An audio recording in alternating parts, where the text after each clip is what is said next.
ਅਗਲੀ ਜਿਹੜੀ ਹਰਜੋਤ ਸਿੰਘ ਜੀ ਗੱਲ ਕਰਦੇ ਜਾਈਏ ਜਿਹੜੀ ਇਮੀਗ੍ਰੇਸ਼ਨ ਦੇ ਨਾਲ ਹੀ ਸੰਬੰਧਿਤ ਆ। ਫੈਡਰਲ ਏਜੰਟਸ ਕਹਿੰਦੇ ਵੀ ਆਪਣੇ ਜਿਹੜੇ immigration operation relay north Carolina ਦੇ ਵਿੱਚ ਜਿਹੜਾ ਸ਼ਹਿਰ ਆ ਉੱਥੇ ਜਿਹੜਾ ਉਹ ਸ਼ੁਰੂ ਕਰਨ ਜਾ ਰਹੇ ਆ। ਉਸ ਸ਼ਹਿਰ ਦੇ ਜਿਹੜੇ ਮੇਅਰ ਆ ਉਹਨਾਂ ਨੇ ਇਹ ਹੁਣ ਜਾਣਕਾਰੀ ਜਿਹੜੀ ਉਹ ਦਿੱਤੀ ਆ। ਉਹਨਾਂ ਨੇ ਕਿਹਾ ਵੀ ਮੈਂ ਆਪਣੇ ਸਾਰੇ ਹੀ ਰੇਲੇ ਦੇ ਜਿਹੜੇ ਨਿਵਾਸੀ ਆ ਉਹਨਾਂ ਨੂੰ ਕਹਿਣਾ ਚਾਹੁੰਦਾ ਆ ਵੀ ਸਾਡੀਆਂ ਜਿਹੜੀਆਂ ਵੈਲਿਊਜ਼ ਆ ਉਹਨਾਂ ਨੂੰ ਯਾਦ ਰੱਖੋ ਤੇ ਪੀਸ ਜਿਹੜੀ ਆ ਉਸ ਨੂੰ ਬਰਕਰਾਰ ਜਿਹੜਾ ਉਹ ਰੱਖੋ। ਜੈਨਟ ਕੋਵਲ ਉਹਨਾਂ ਨੇ ਜਿਹੜੀ ਸਟੇਟਮੈਂਟ ਆ ਉਹ ਰਿਲੀਜ਼ ਕੀਤੀ ਆ। ਸ਼ਾਰਲਟ ਦੇ ਵਿੱਚ ਫੈਡਰਲ ਏਜੰਟਸ ਨੇ ਜਿਹੜੇ ਬੀਤੇ ਦਿਨੀ ਆਪਰੇਸ਼ਨ ਸ਼ਾਰਲਟ ਵੈਬ ਦੇ ਤਹਿਤ 130 ਤੋਂ ਵੱਧ ਲੋਕਾਂ ਨੂੰ 48 ਘੰਟਿਆਂ ਦੇ ਵਿੱਚ ਉੱਥੇ ਗ੍ਰਿਫਤਾਰ ਕੀਤਾ ਸੀਗਾ। ਤੇ ਇਹ ਜਿਹੜਾ ਸ਼ਹਿਰ ਕਾਫੀ ਮਸ਼ਹੂਰ ਜਿਹੜਾ ਹਰਜੋਤ ਸਿੰਘ ਜੀ ਸ਼ਹਿਰ ਆ ਤੇ ਜਿਹੜੇ ਮੇਅਰ ਕੋਵਲ ਆ ਉਹਨਾਂ ਨੇ ਜਾਣਕਾਰੀ ਦਿੱਤੀ ਵੀ ਕਹਿੰਦੇ ਵੀ ਸਾਨੂੰ ਦੱਸਿਆ ਗਿਆ ਆ ਵੀ ਜਿਹੜੇ ਸੀਬੀਪੀ ਆ ਉਹ ਆ ਰਹੀ ਆ ਇਸ ਸ਼ਹਿਰ ਦੇ ਵਿੱਚ ਤੇ ਕਹਿੰਦੇ ਵੀ ਜਿਹੜਾ ਸਾਡਾ ਪੁਲਿਸ ਡਿਪਾਰਟਮੈਂਟ ਆ ਉਹ ਇਮੀਗ੍ਰੇਸ਼ਨ ਐਨਫੋਰਸਮੈਂਟ ਦੇ ਵਿੱਚ ਇਨਵੋਲਵਡ ਨਹੀਂ ਆ।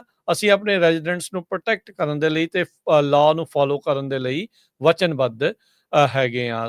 ਤੇ ਕਹਿੰਦੇ ਵੀ ਅਸੀਂ ਦੱਸਣਾ ਚਾਹੁੰਦੇ ਆ ਵੀ ਸਾਡਾ ਜਿਹੜਾ ਸ਼ਹਿਰ ਬਿਲਕੁਲ ਸੇਫ ਸ਼ਹਿਰ ਆ। ਕ੍ਰਾਈਮ ਇਸ ਸ਼ਹਿਰ ਦੇ ਵਿੱਚ ਈਅਰ ਟੂ ਈਅਰ ਦੇਖਿਆ ਜਾਵੇ ਤਾਂ ਉਹ ਡਾਊਨ ਹੈਗਾ ਆ। ਪਬਲਿਕ ਸੇਫਟੀ ਕਹਿੰਦੇ ਵੀ ਸਾਡੇ ਲਈ ਜਿਹੜੀ ਉਹ ਇਸ ਟਾਈਮ ਪ੍ਰਾਇੋਰਟੀ ਹੈਗੀ ਆ ਤੇ ਨਾਲ ਹੀ ਸਿਟੀ ਕੌਂਸਲ ਦੇ ਲਈ ਵੀ। ਸੋ ਇਸ ਟਾਈਮ ਜਿਹੜੇ ਰਾਸ਼ਟਰਪਤੀ ਟਰੰਪ ਜਿੱਦਾਂ ਬਾਰ-ਬਾਰ ਵੱਡੇ ਵੱਡੇ ਜਿਹੜੇ ਸ਼ਹਿਰਾਂ ਦਾ ਨਾਮ ਲੈ ਕੇ ਕਹਿੰਦੇ ਰਹੇ ਸੀਗੇ ਵੀ ਇਹ ਤਾਂ ਵਾਰ ਜ਼ੋਨ ਜਿਹੜੇ ਉਹ ਬਣੇ ਪਏ ਆ, ਸਾਨੂੰ ਤਾਂ ਫੌਜ ਦੀ ਜਿਹੜੀ ਇੱਥੇ ਜ਼ਰੂਰਤ ਰਹੂਗੀ, ਪਰ ਅਦਾਲਤਾਂ ਨੇ ਉਹ ਚੀਜ਼ਾਂ ਵਰਤਣ ਤੋਂ ਟਰੰਪ ਐਡਮਿਨਿਸਟ੍ਰੇਸ਼ਨ ਨੂੰ ਰੋਕਿਆ ਸੀਗਾ। ਪਰ ਹੁਣ ਇਹਨਾਂ ਨੇ ਜਿਹੜਾ ਰੁੱਖ ਆ ਜਿਹੜੇ ਈਸਟ ਕੋਸਟ ਦੇ ਜਿਹੜੇ ਸੂਬੇ ਨਾਰਥ ਕੈਰੋਲੀਨਾ ਦੇ ਇਹਨਾਂ ਸ਼ਹਿਰਾਂ ਵੱਲ ਨੂੰ ਜਿਹੜਾ ਉਹ ਕੀਤਾ ਹੋਇਆ ਆ। ਸੋ ਕਹਿੰਦੇ ਵੀ ਸ਼ਾਰਲਟ ਲੇਟੈਸਟ ਸਿਟੀ ਸੀਗੀ ਜਿਹੜੀ ਟਾਰਗੇਟ ਕੀਤੀ ਗਈ ਸੀ ਟਰੰਪ ਐਡਮਿਨਿਸਟ੍ਰੇਸ਼ਨ ਦੇ ਇਮੀਗ੍ਰੇਸ਼ਨ ਲਾਜ਼ ਨੂੰ ਜਿਹੜਾ ਇਨਫੋਰਸ ਕਰਨ ਦੇ ਲਈ। ਇਸ ਤੋਂ ਪਹਿਲਾਂ ਲਾਸ ਐਂਜਲਸ ਤੇ ਸ਼ਿਕਾਗੋ ਦਾ ਨੰਬਰ ਲੱਗ ਚੁੱਕਾ ਆ ਤੇ ਹੁਣ ਜਿਹੜਾ ਕਹਿੰਦੇ ਵੀ ਰੇਲੇ ਦੀ ਵਾਰੀ ਜਿਹੜੀ ਉਹ ਆ ਰਹੀ ਆ। ਬੇ ਏਰੀਏ ਦੇ ਵਿੱਚ ਆ ਰਹੇ ਸੀਗੇ ਪਰ ਇੱਥੋਂ ਦੇ ਜਿਹੜੇ ਸਿਲੀਕਨ ਵੈਲੀ ਦੇ ਲੀਡਰਸ ਤੇ ਇੱਥੋਂ ਦੇ ਜਿਹੜੇ ਪੋਲੀਟੀਕਲ ਲੀਡਰਸ ਆ ਉਹਨਾਂ ਨੇ ਵਿੱਚ ਦਖਲਅੰਦਾਜ਼ੀ ਕਰਕੇ ਜਾਂ ਵਿੱਚ ਵਿਚੋਲਗਿਰੀ ਕਰਕੇ ਉਹ ਇਨਫੋਰਸਮੈਂਟ ਇੱਥੇ ਆਉਣ ਤੋਂ ਜਿਹੜੀ ਹੈ ਸੈਨ ਫਰਾਂਸਿਸਕੋ ਦੇ ਵਿੱਚ ਰੋਕ ਲਈ ਸੀ। ਅਗਲੀ ਜਿਹੜੀ ਹਰਜੋਤ ਸਿੰਘ ਜੀ ਗੱਲ ਕਰਦੇ ਜਾਈਏ ਜਿਹੜੀ ਇਮੀਗ੍ਰੇਸ਼ਨ ਦੇ ਨਾਲ ਹੀ ਸੰਬੰਧਿਤ ਆ। ਫੈਡਰਲ ਏਜੰਟਸ ਕਹਿੰਦੇ ਵੀ ਆਪਣੇ ਜਿਹੜੇ immigration operation relay north Carolina ਦੇ ਵਿੱਚ ਜਿਹੜਾ ਸ਼ਹਿਰ ਆ ਉੱਥੇ ਜਿਹੜਾ ਉਹ ਸ਼ੁਰੂ ਕਰਨ ਜਾ ਰਹੇ ਆ। ਉਸ ਸ਼ਹਿਰ ਦੇ ਜਿਹੜੇ ਮੇਅਰ ਆ ਉਹਨਾਂ ਨੇ ਇਹ ਹੁਣ ਜਾਣਕਾਰੀ ਜਿਹੜੀ ਉਹ ਦਿੱਤੀ ਆ। ਉਹਨਾਂ ਨੇ ਕਿਹਾ ਵੀ ਮੈਂ ਆਪਣੇ ਸਾਰੇ ਹੀ ਰੇਲੇ ਦੇ ਜਿਹੜੇ ਨਿਵਾਸੀ ਆ ਉਹਨਾਂ ਨੂੰ ਕਹਿਣਾ ਚਾਹੁੰਦਾ ਆ ਵੀ ਸਾਡੀਆਂ ਜਿਹੜੀਆਂ ਵੈਲਿਊਜ਼ ਆ ਉਹਨਾਂ ਨੂੰ ਯਾਦ ਰੱਖੋ ਤੇ ਪੀਸ ਜਿਹੜੀ ਆ ਉਸ ਨੂੰ ਬਰਕਰਾਰ ਜਿਹੜਾ ਉਹ ਰੱਖੋ। ਜੈਨਟ ਕੋਵਲ ਉਹਨਾਂ ਨੇ ਜਿਹੜੀ ਸਟੇਟਮੈਂਟ ਆ ਉਹ ਰਿਲੀਜ਼ ਕੀਤੀ ਆ। ਸ਼ਾਰਲਟ ਦੇ ਵਿੱਚ ਫੈਡਰਲ ਏਜੰਟਸ ਨੇ ਜਿਹੜੇ ਬੀਤੇ ਦਿਨੀ ਆਪਰੇਸ਼ਨ ਸ਼ਾਰਲਟ ਵੈਬ ਦੇ ਤਹਿਤ 130 ਤੋਂ ਵੱਧ ਲੋਕਾਂ ਨੂੰ 48 ਘੰਟਿਆਂ ਦੇ ਵਿੱਚ ਉੱਥੇ ਗ੍ਰਿਫਤਾਰ ਕੀਤਾ ਸੀਗਾ।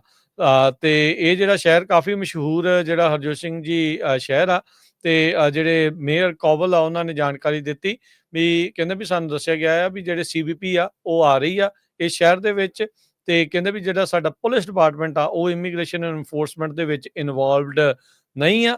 ਅਸੀਂ ਆਪਣੇ ਰੈਜ਼ੀਡੈਂਟਸ ਨੂੰ ਪ੍ਰੋਟੈਕਟ ਕਰਨ ਦੇ ਲਈ ਤੇ ਲਾਅ ਨੂੰ ਫੋਲੋ ਕਰਨ ਦੇ ਲਈ ਵਚਨਬੱਧ ਹੈਗੇ ਆ।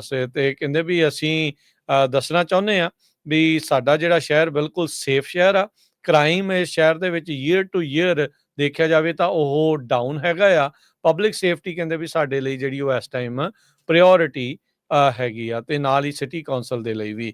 ਸੋ ਇਸ ਟਾਈਮ ਜਿਹੜੇ ਰਾਸ਼ਟਰਪਤੀ ਟਰੰਪ ਜਿੱਦਾਂ ਬਾਰ-ਬਾਰ ਵੱਡੇ ਵੱਡੇ ਜਿਹੜੇ ਸ਼ਹਿਰਾਂ ਦਾ ਨਾਮ ਲੈ ਕੇ ਕਹਿੰਦੇ ਰਹੇ ਸੀਗੇ ਵੀ ਇਹ ਤਾਂ ਵਾਰ ਜ਼ੋਨ ਜਿਹੜੇ ਉਹ ਬਣੇ ਪਏ ਆ, ਸਾਨੂੰ ਤਾਂ ਫੌਜ ਦੀ ਜਿਹੜੀ ਇੱਥੇ ਜ਼ਰੂਰਤ ਰਹੂਗੀ, ਪਰ ਅਦਾਲਤਾਂ ਨੇ ਉਹ ਚੀਜ਼ਾਂ ਵਰਤਣ ਤੋਂ ਟਰੰਪ ਐਡਮਿਨਿਸਟ੍ਰੇਸ਼ਨ ਨੂੰ ਰੋਕਿਆ ਸੀਗਾ। ਪਰ ਹੁਣ ਇਹਨਾਂ ਨੇ ਜਿਹੜਾ ਰੁੱਖ ਆ ਜਿਹੜੇ ਈਸਟ ਕੋਸਟ ਦੇ ਜਿਹੜੇ ਸੂਬੇ ਨਾਰਥ ਕੈਰੋਲੀਨਾ ਦੇ ਇਹਨਾਂ ਸ਼ਹਿਰਾਂ ਵੱਲ ਨੂੰ ਜਿਹੜਾ ਉਹ ਕੀਤਾ ਹੋਇਆ ਆ।